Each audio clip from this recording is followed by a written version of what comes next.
Hey guys, Rocketblade here once again. What's up, everybody? So I'm here. Here's my take on this whole crazy Disney versus Sony over the rights of Spider-Man situation. It is crazy. It is insane. These past few days, that's what everyone's been mostly been talking about, and I can't blame them. It's just been dominating the conversation, dominating the toss.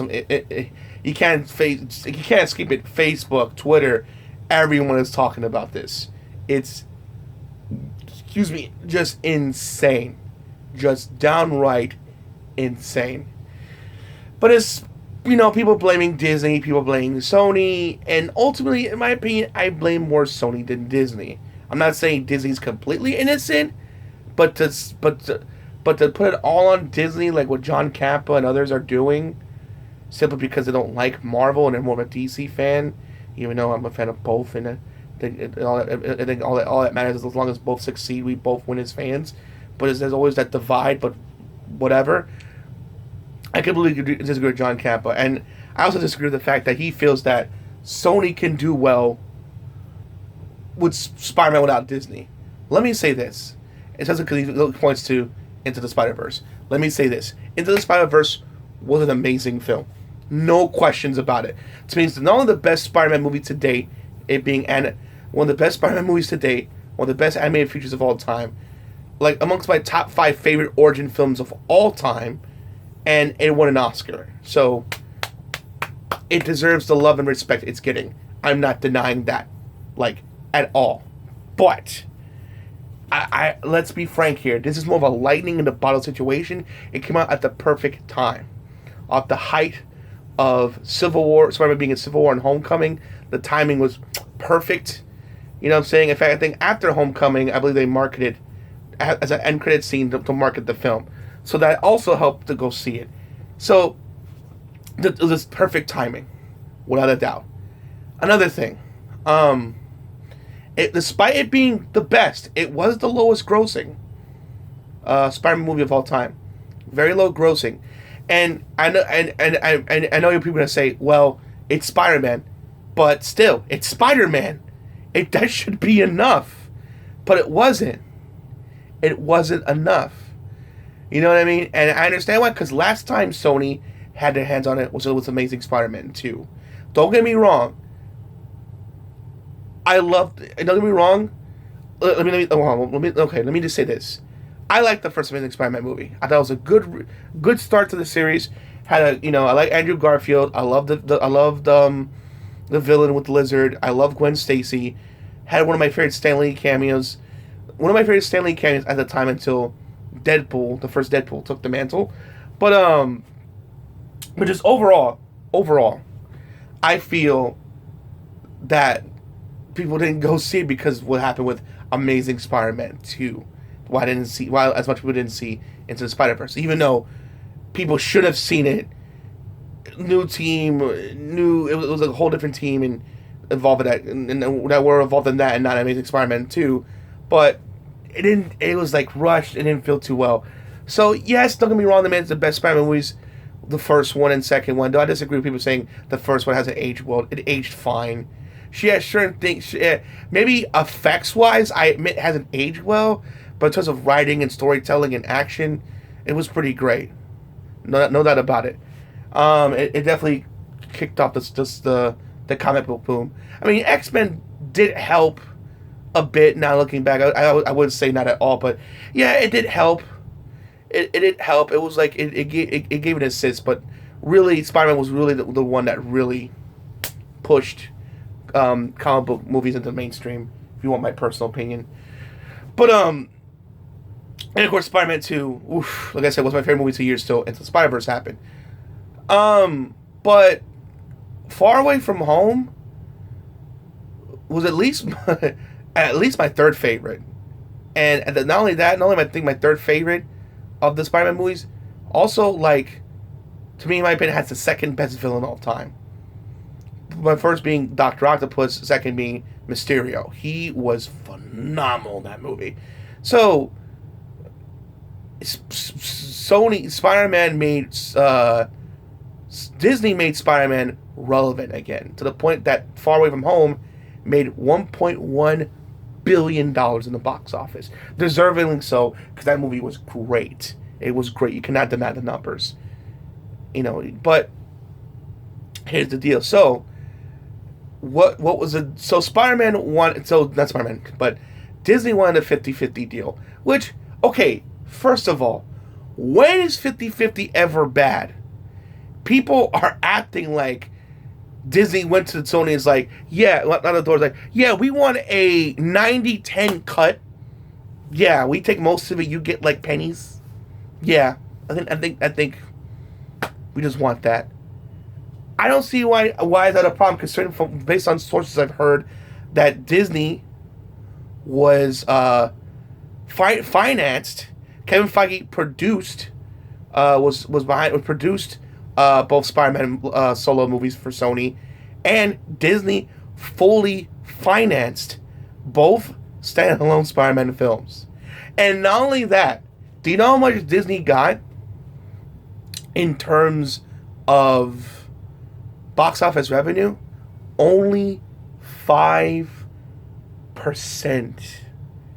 Yes, I know people are saying, but they get 100% of the merchandise. Yes, merchandise is great, don't get me wrong.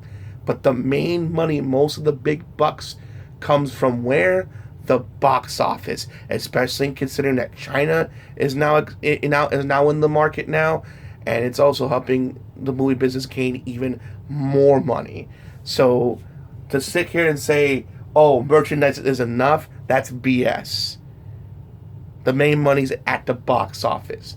So what the hell is wrong with 50-50? I would be with people if they went 60-40, 70-30. Consider the fact that, again, Disney financed both those movies. Kevin Feige produced them to make sure the ship was running right, and all they got was a meager 5%. How is that fair? Honestly, if you want to talk about fair, how is that fair? Honestly, how is that fair? They only get 5% on something they fully financed. What the hell is wrong with 50-50? Again, if they said 60-40 or 70-30, I would be with you there. Hey, they're taking most of the cut. What the hell, Disney? But why? It's like, why is 50-50? Ooh, oh, ugly. It's like how people say, oh, like a C plus or a 7 out of 10 for video games. It's bad. No, it's still considered good. It's saying it's a good game. Like they think like a 7 or like a C or a 6 is bad. It gets bad when it goes to a 5 or like a D. You know what I'm saying? This 5 is like mediocre. You know what I mean? 6 is okay. Maybe wait for a price cut, but 7's still good. You get my point. Anyway, spit on the camera. But so it's like, and granted, where it's Disney's fault, Sony is, bringing up counter offers, but Disney's not biting and doesn't want to take. So it is Disney's fight. It's you know what it is? It's a dick measuring contest. I had to get inappropriate here, but that's what it is. It's just a giant. My dick is bigger than your dick, and it is taunting each other with the blows. So yeah, it's a little bit Disney's. It's a little bit Disney's fault too. Sony like counter deals and Disney's not biting. But I am hearing that the deals are like maybe 10 or 15%, kind of on the low margin. At least Sony, at least kick them and maybe 30, 40. Lower it down a bit. But again, I don't know what's wrong with 50. I don't know what's wrong with 50-50. It's like asking for more. But I don't remember 50-50 ever being bad. But whatever. I think that's more than fair. But okay, whatever. I guess it's bad. You know what I'm saying? But again, in a way, like I mentioned before, it's somewhat Disney's fault, because they're not taking the deal. But Sony, kind of make a better counter argument. You know what I'm saying? Like 10, I'm hearing 5-10%, like 10 or like saying the same or up again number to 15. That's not enough. Like give them a little bit more, man. After all, they made Spider-Man relevant. And for people that say, oh, they're gonna do fine on their own.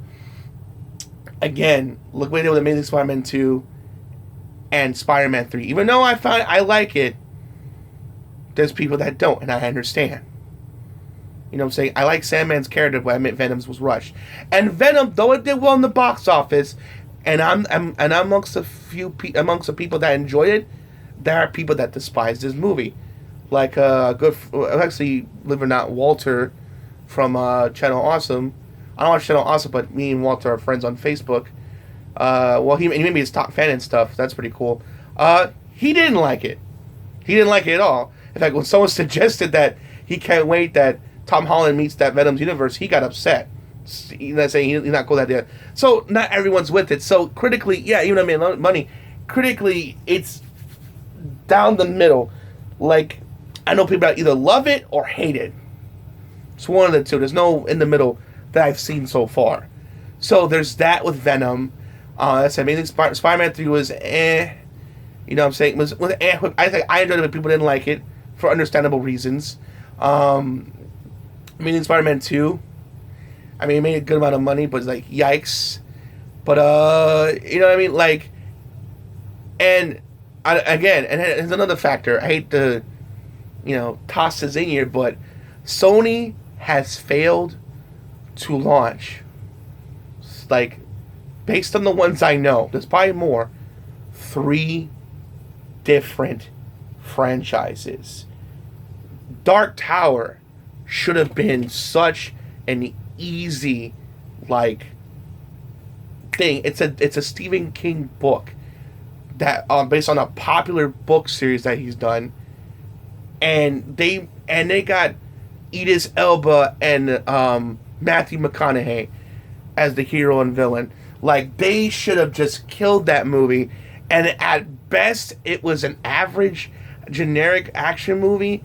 At worst, just mediocre and just downright boring. It had some cool moments, but that's all. And the final fight between the hero and villain was pretty cool, but the movie was just so in a rush and all over the place. Seriously, it was just yikes. Just yikes. They should have killed that movie, but they didn't. They should have killed it, but they botched it. Another one, the infamous Ghostbusters 2016. I love how people went from hating on BBS, undeservingly so, to just hating on Ghostbusters for women. It was a giant shit show from the start from disrespecting fans, cast and crew just shitting on fans, like, and both sides just, and even the fans being toxic themselves. It was like, people were saying, well, if you don't like it, one side was saying, if you don't like it, you're a sexist pig. If you do like it, true, quote unquote, true brothers saying, you're not a real fan of Ghostbusters. You're just following the fad, not a real fan like us. It was a shit show. The only thing that came good out of it was the Ecto Cooler drink. So I heard, which was excellent. Sadly, I never got it because I didn't know about it, because I was mostly focusing on people just killing each other. It was insane. It was insane. You know what I mean? And it bombed at the box office. Same thing with Dark Tower. And unfortunately, unlike the last two I mentioned, I thought Men in Black International, it was the third one I'm mentioning, I thought Men in Black International was actually pretty good. I really liked Chris Hemsworth and the lead actress that was with him. It kind of fell apart. I think it barely surpassed 300 million. Like, I don't think it's a flop. I don't think it's a flop. I wouldn't say it's a flop. Maybe I would say more of a disappointment. The other two were definitely a flop. This is more of a disappointment. I think if maybe some good, strong DVD sales could maybe save it and give it a sequel, but yeesh, like, it didn't do too well. Again, even though I thought it was a good film, that's another one against them. So right there, 3 different franchises failed. Disappointingly, the last one, I thought I enjoyed it, but apparently a lot of people weren't digging it, and a lot of people didn't see it in the box office. So there's that. So, and also, I'm hearing rumors that the guy who directed X-Men Orders Wolverine, remember, this is a rumor, might direct the next live-action Spider-Man movie, which I'm like, oh, hell no. Don't get me wrong. I like X-Men Orders Wolverine as a guilty pleasure, but even I will be like, yeah, no, don't give it to him. Because people say Zack Snyder doesn't follow the source material, which he does. That guy, I don't know what the hell he saw. Not only he just screwed up the movie and made it boring and generic in terms of the origins and stuff, he just also screwed up the timeline as well. Just made the X-Men timeline even more confusing and hard to follow. Heck, I know people joke. One guy said Zack Snyder should be the one to do it, to direct a Spider-Man movie. Honestly, if he wasn't busy, I don't see why not. I mean, I don't see why not. To me, he's the perfect pick. When it comes to the source material, he's done it justice. Look at Man of Steel and Watchmen, just to name a few. And yes, even BVS, even though he threw his own interpretations of those said characters, he still followed the source material. You know what I mean? But point being is that, I know I'm going off a tangent here. Point being, Sony, you guys, I know, I'm sorry. Sony, if you guys feel Sony is going to do Spider-Man right, I don't think so, honestly. Their movies haven't been doing well, honestly. And I hate to sound cruel, but have had their PlayStation division, which has been killing it, by the way, have not been killing it, they would have probably filed for bankruptcy like Loot Crate, honestly, because their gaming division is killing it. I think that's long ago sold, a few months back, just sold their 100th million PS4. That's impressive, and deservingly so, because to have a lot of great first-party exclusives like Days Gone, Death Stranding is this coming November, Last of Us 2 is coming out early next year. I forget Sucker Punch. I forget what they're working on, but it was like some kind of samurai game that's coming out next year as well, and it looks downright gorgeous. I probably put it in the description when it is, if I remember. But point being, gaming division wise, they're killing it. Movie wise, yeah, not so much. So, and I noticed some reports that's coming out as well that Stanley's daughter saying that they didn't really give Stanley the respect he deserves. I can't say, though. I saw this one YouTube video, and I do agree with the standpoint that if that was the case, then why didn't you speak up sooner? How is it that after his death, well after his death, you are suddenly coming out with this and signing, because he's on Sony's side, saying, Disney's in the wrong, even though I feel they're both in the wrong, but I feel Sony's more wrong than Disney. But that she said Sony's in the right. Not disagreeing with her. I mean, I respect and disagree, but I'm not disagreeing. I'm trying to say she has a right to her opinion. That's what I should say. She has a right to her opinion. But if you feel that was the case, then why didn't you speak out sooner? You know what I mean? Stanley, people would have cared and listened. I know I would, but I don't know. I just find it a little bit suspicious. I don't know. Anyway, so tell me your thoughts in the comment section below. The comment section for this video is going to be very, very, very interesting. I know people that are just anti-Disney and pro-Disney, pro-Marvel, and anti-Marvel. Just, guys, all I ask when you put your thoughts in the comment section below, especially if you want me to answer some, I'll try to respond as fast as humanly possible. Keep it respectful. Keep it decent. Don't curse at each other. Don't, don't, just keep it civil, okay? After all, we're adults here. Let's be adults and keep this civil. Let's not kill each other. Let's not disrespect. Please don't disrespect me. It's just my opinion. You know what I mean? You know what I'm saying? And also, people that agree with me, don't disrespect them. And if you have your own opinion, that's against me, if you disagree with me, be respectful about it. You know what I'm saying? Let's all be adults here. Let's not go crazy. At the end of the day, there's more things important in life than Spider-Man. Even though I love Spider-Man, I feel he should stay in the MCU. I stated facts why he should stay, because Sony's honestly not the right, don't know what they're doing. Like I mentioned before, 3 franchises failed. Be respectful. But I will end on this note. I am hearing rumors that the deal could be salvaged It's not over yet, though. It's not over yet. They just walked away like people make it out. They're still talking to each other. Day by day, they're still talking to each other. Now I'm even hearing rumors that Tom Holland and Tony Starks are getting in the means to try to, like, get this deal to get them to work together again. You know what I mean? So let's hope let's hope that happens. Let's wait and see. Though I gotta say this though, the memes they're making about this whole situation has been hilarious. I'm not gonna lie, has been downright hilarious. Alright guys, hope you enjoyed the video. Please make sure to rate, comment, and subscribe. As always, Rocket Blade signing out. Hope to see you guys again real soon. Peace out. Have a great day. And Excelsior.